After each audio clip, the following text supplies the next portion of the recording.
একটা হিমাগার করতে চাই।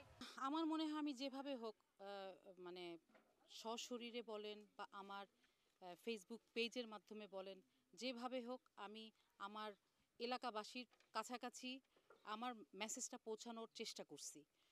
তো আমার মনে হয় যে আমি যেখানে যাই নাই সেখানে আমার মেসেজটা পাইছে তারা, আমার এলাকাবাসী, আমার ভাইরা, আমার বোনরা এবং আমার বাবারা যারা বৃদ্ধ যারা আছেন সবার কাছে আমি পৌঁছাতে পারছি। আর সবচেয়ে বড় কথা আমি বলবো যে আমি আপনাদের হয়ে কাজ করতে চাই, আমাকে সেই সুযোগটা আপনারা দেন। আর আমি আগেই বলছি যে আমি একজন শিল্পী, আমার ভিতরে কোনো প্যাচ নাই, কোনো কিছু নাই, জটিলতা নাই। আমি যেটা পারবো, যতটুকু পারবো অতটুকুই আপনাদেরকে বলবো এবং আমি চেষ্টা করব আপনাদের সবার যে মানে অসুবিধাগুলো আপনাদের হয়ে আমি সংসদে বলবো এবং আমি এটা সংশোধন করার এবং এটা আপনাদের পাশে এসে এই কাজগুলো কমপ্লিট করার চেষ্টা করব। আমি আসলে কবরটা দেখে আমার খুবই খারাপ লাগলো যে স্বাধীনতার 50 বছর হয়ে গেছে, তারপরেও এখনো পর্যন্ত ওনারা এখনো কোনো স্বীকৃতি পায় নাই। আসলে আমাদের সবার জন্য এটা খুব লজ্জাকর একটা ব্যাপার।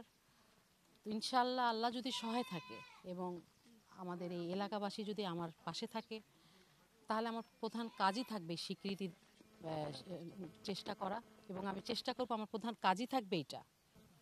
আমি যদি আসতে পারি তাদের ভোটে, তাহলে অবশ্যই এই মুক্তিযোদ্ধাদের যে ভাতা, যারা এখনও সে ভাতা থেকে বঞ্চিত, আমি ওই ভাতার চেষ্টা করব।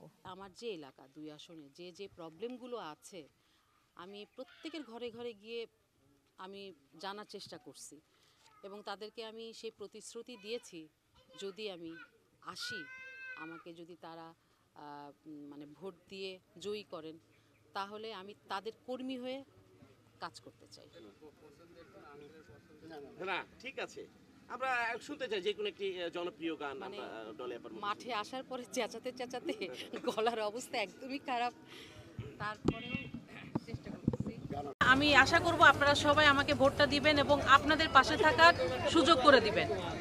আমার যতটুকু সম্ভব হচ্ছে আমি সবার সাথে গিয়ে গিয়ে দেখা করার চেষ্টা করতেছি।